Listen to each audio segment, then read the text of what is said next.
الحمد لله رب العالمين والصلاة والسلام على خير الخلق محمد العربي المبعوث إلى كافة الناس وعلى آله وصحبه أجمعين. أما بعد فأعوذ بالله من الشيطان الرجيم. بسم الله الرحمن الرحيم. ألم تر كيف فعل ربك بأصحاب الفيل ألم يجعل كيدهم في تضليل. صدق اللہ العظیم. تمام مرد و خواتین سے درخواست ہے کہ وہ درود شریف پڑھ لیں. اللہم صلی علی محمد وعلی آل محمد کما صلیت علی ابراہیم وعلی آل ابراہیم انک حمید مجید. اللہم بارک علی محمد وعلی آل محمد کما بارکت علی ابراہیم وعلی آل ابراہیم انک حمید مجید. رب اشرح لی صدری ویسر لی امری واحلل عقدۃ من لسانی یفقہوا قولی. رب زدنی علما رب زدنی علما رب زدنی علما. اللہ تعالیٰ کی توفیق سے، اسی کے کرم اور احسان سے آج ہم سورۃ الفیل، سورۃ قریش، سورۃ ماعون، سورۃ الماعون اور سورۃ الکوثر پڑھیں گے. اللہ سے دعا ہے کہ اللہ تعالیٰ ہم سب کو قرآن کریم صحیح سمجھنے اور اس پر عمل کرنے کی توفیق عطا فرمائے. سورۃ الفیل میں یہ 5 آیتوں پر مشتمل یہ سورت ہے، مکی سورت ہے. اس میں کعبے پر چڑھائی کے لیے جو ہاتھیوں کا لشکر آیا تھا اس کی تفصیل ہے، اور پھر اللہ تعالیٰ نے ان کا انجام بتایا کہ کس طریقے سے اللہ تعالیٰ نے ان کے ساتھ معاملہ کیا. دیکھیے اللہ تعالیٰ ارشاد فرماتے ہیں، بسم اللہ الرحمن الرحیم الم تر کیف فعل ربک باصحاب الفیل. کیا تم نے نہیں دیکھا کہ تمہارے پروردگار نے ہاتھی والوں کے ساتھ کیسا معاملہ کیا. یہ ابرہہ کے لشکر کی طرف اشارہ ہے جو کعبے پر چڑھائی کرنے کے لیے ہاتھیوں پر سوار ہو کر آیا تھا. ابرہہ یمن کا حکمران تھا اور اس نے یمن میں ایک عالی شان کلیسا تعمیر کر کے یمن کے لوگوں میں یہ اعلان کرا دیا کہ آئندہ کوئی شخص حج کے لیے مکہ مکرمہ نہ جائے اور اسی کلیسا کو بیت اللہ سمجھے. عرب کے لوگ اگرچہ بت پرست تھے لیکن حضرت ابراہیم علیہ السلام کی تعلیم و تبلیغ سے کعبے کی عظمت ان کے دلوں میں پیوستہ تھی.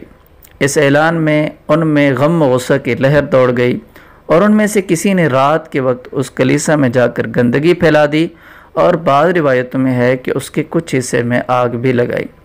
ابرہہ کو جب یہ معلوم ہوا تو اس نے ایک بڑا لشکر تیار کر کے مکہ مکرمہ کا رخ کیا اور راستے میں عرب کے کئی قبیلوں نے اس سے جنگ کی، لیکن ابرہہ کے لشکر کے ہاتھوں انہیں شکست ہوئی.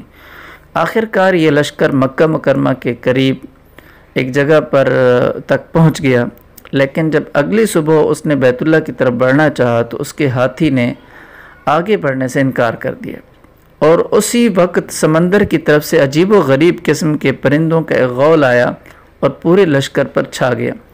ہر پرندے کی چونچ میں 3 کنکر تھے جو انہوں نے لشکر کے لوگوں پر برسائے. ان کنکروں نے لشکر کے لوگوں پر وہ کام کیا جو بارودی گولی بھی نہیں کر سکتی.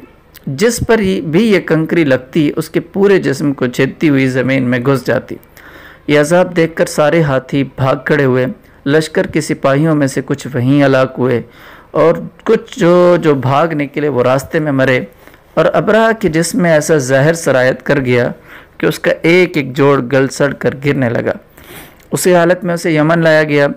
وہاں اس کا سارا بدن بہہ بہہ کر ختم ہو گیا اور اس کی موت سب سے عبرت ناک ہوئی. اس کے 2 ہاتھی باندھ مکہ مکرمہ میں رہ گئے تھے جو اپاہج اور اندھے ہو گئے. یہ واقعہ حضور اقدس صلی اللہ علیہ وسلم کی ولادت بسعادت سے کچھ ہی پہلے پیش آیا تھا، اور حضرت عائشہ رضی اللہ تعالی عنہ اور ان کی بہن حضرت اسما رضی اللہ تعالی عنہ نے ان 2 اندھے اپاہجوں کو دیکھا ہے. اس صورت میں اس واقعے کا تذکرہ فرما کر حضرت صلی اللہ علیہ وسلم کو تسلی دی گئی ہے کہ اللہ تعالیٰ کی قدرت بہت بڑی ہے، اس لیے جو لوگ آپ کی دشمنی پر کمر باندھے ہوئے ہیں آخر میں وہ بھی اصحاب الفیل کی طرف منہ کی کھائیں گے. الم یجعل کیدہم فی تضلیل. کیا اس نے ان لوگوں کی ساری چالیں بیکار نہیں کر دی تھیں. وَأَرْسَلَ عَلَيْهِمْ طَيْرًا أَبَابِيلَ. اور ان پر غول کے غول پرندے چھوڑ دیے تھے. تَرْمِيهِمْ بِحِجَارَةٍ مِّن سِجِّيلٍ. جو ان پر پکی مٹی کے پتھر پھینک رہے تھے. فَجَعَلَهُمْ كَعَصْفٍ مَأْكُولٍ، چنانچہ انہیں ایسا کر ڈالا جیسے کھایا ہوا بھوسا۔ آگے ہم بڑھتے ہیں سورۃ قریش کی طرف۔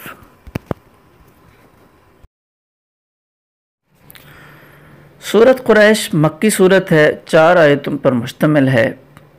اس سورت کا پس منظر یہ ہے کہ جاہلیت کے زمانے میں، یعنی حضور اقدس صلی اللہ علیہ وسلم کی تشریف آوری سے پہلے عرب میں قتل و غارت گری کا بازار گرم تھا۔ کوئی شخص آزادی اور امن کے ساتھ سفر نہیں کر سکتا تھا، کیونکہ راستے میں چور، ڈاکو یا اس کے دشمن قبیلے کے لوگ اسے مارنے اور لوٹنے کے درپے رہتے تھے۔ لیکن قریش کا قبیلہ چونکہ بیت اللہ کے پاس رہتا تھا اور اسی قبیلے کے لوگ بیت اللہ کی خدمت کرتے تھے، اس لیے سارے عرب کے لوگ ان کی عزت کرتے تھے، اور جب وہ سفر کرتے تو کوئی انہیں لوٹتا نہیں تھا۔ اس وجہ سے قریش کے لوگوں کا یہ معمول تھا کہ وہ اپنی تجارت کی خاطر سردیوں میں یمن کا سفر کرتے تھے اور گرمیوں میں شام جایا کرتے تھے۔ اسی تجارت سے ان کا روزگار وابستہ تھا، اور اگرچہ مکہ مکرمہ میں نہ کھیت تھے نہ باغ، لیکن انہی سفروں کی وجہ سے وہ خوشحال زندگی گزارتے تھے۔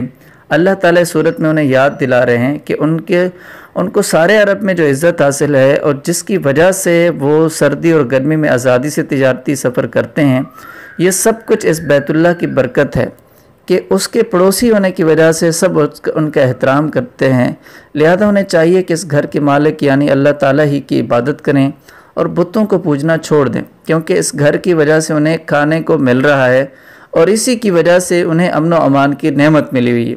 اس میں یہ سبق دیا جاتا ہے کہ جس کسی شخص کو کسی دینی خصوصیت کی وجہ سے دنیا میں کوئی نعمت میسر ہو، اسے دوسروں سے زیادہ اللہ تعالیٰ کی عبادت اور اطاعت کرنی چاہیے۔ دیکھیے، بسم اللہ الرحمن الرحیم لإیلاف قریش، چونکہ قریش کے لوگ عادی ہیں، ایلافہم رحلۃ الشتاء والصیف، یعنی وہ سردی اور گرمی کے موسموں میں یمن اور شام کے سفر کرنے کے عادی ہیں۔ فَلْيَعْبُدُوا رَبَّ هَذَا الْبَيْتِ، اس لیے انہیں چاہیے کہ وہ اس گھر کے مالک کی عبادت کریں۔ الَّذِي أَطْعَمَهُم مِّن جُوعٍ وَآمَنَهُم مِّن خَوْفٍ، جس نے بھوک کی حالت میں انہیں کھانے کو دیا اور بدامنی سے انہیں محفوظ رکھا۔ اب ہم آگے بڑھتے ہیں سورۃ الماعون کی طرف۔ سورۃ الماعون مکی صورت ہے، 7 آیتوں پر مشتمل ہے۔ اس میں کافروں کے کچھ گھنونے، کچھ برے، کچھ گندے اعمال کا تذکرہ کیا جا رہا ہے، اور ہمیں ایک درس ہے اس سے کہ ہم نے وہ والے کام نہیں کرنے جن کی وجہ سے کافروں کی یہاں پر مذمت کی جا رہی ہے۔ اللہ تعالیٰ ارشاد فرماتے ہیں، دیکھیے، بسم اللہ الرحمن الرحیم، ارأیت الذی یکذب بالدین، کیا تم نے اسے دیکھا جو جزا و سزا کو جھٹلاتا ہے؟ فذلک الذی یدع الیتیم، وہی تو ہے جو یتیم کو دھکے دیتا ہے۔ کئی کافروں کے بارے میں روایت ہے کہ ان کے پاس کوئی یتیم خستہ حالت میں کچھ مانگنے کو آیا تو انہوں نے اسے دھکے دے کر نکال دیا۔ یہ عمل ہر ایک کے لیے انتہائی سنگ دلی اور بڑا گناہ ہے، لیکن کافروں کا ذکر فرما کر اشارہ یہ کیا گیا کہ یہ کام اصل میں کافروں ہی کا ہے، کسی مسلمان سے اس کی توقع نہیں کی جا سکتی۔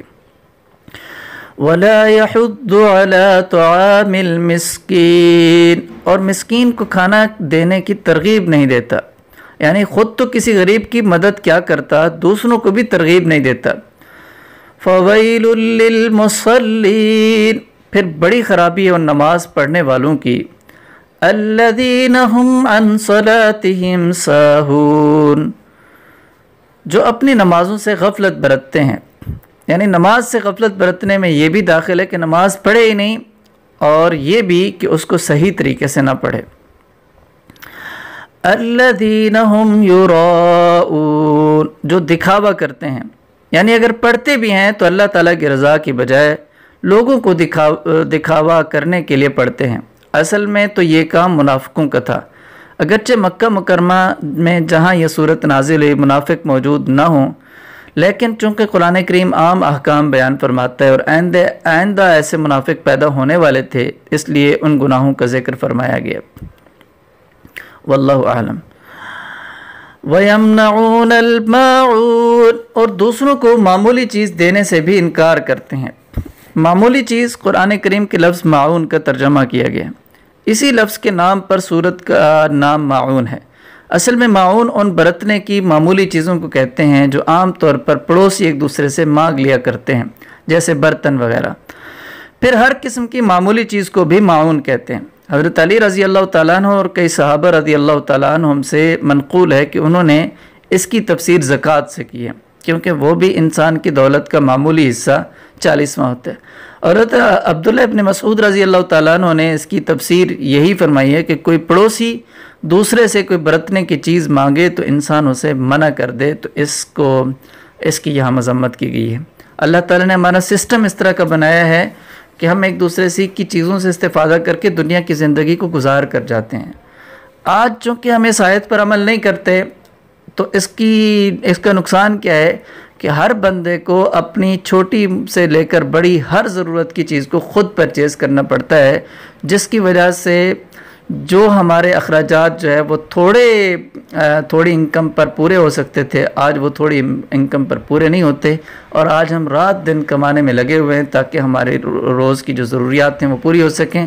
کاش اگر ہم اس آیت پر ایمان رکھتے اور اس پر عمل کرتے تو آج شاید ہم تھوڑی انکم میں بہت اچھی زندگی گزار رہے ہوتے اور ایک دوسرے کی جو چیزیں ہیں اس سے استفادہ کر رہے ہوتے اور اچھے انداز سے اس کو استعمال کر رہے ہوتے۔ اللہ تعالیٰ ہمیں سمجھ عطا فرمائے اور اللہ تعالیٰ قرآن کریم پر صحیح چلنے کی توفیق عطا فرمائے۔ آگے ہم سورۃ الکوثر کی طرف بڑھتے ہیں۔ سورۃ الکوثر مکی صورت ہے، 3 آیتوں پر مشتمل ہے۔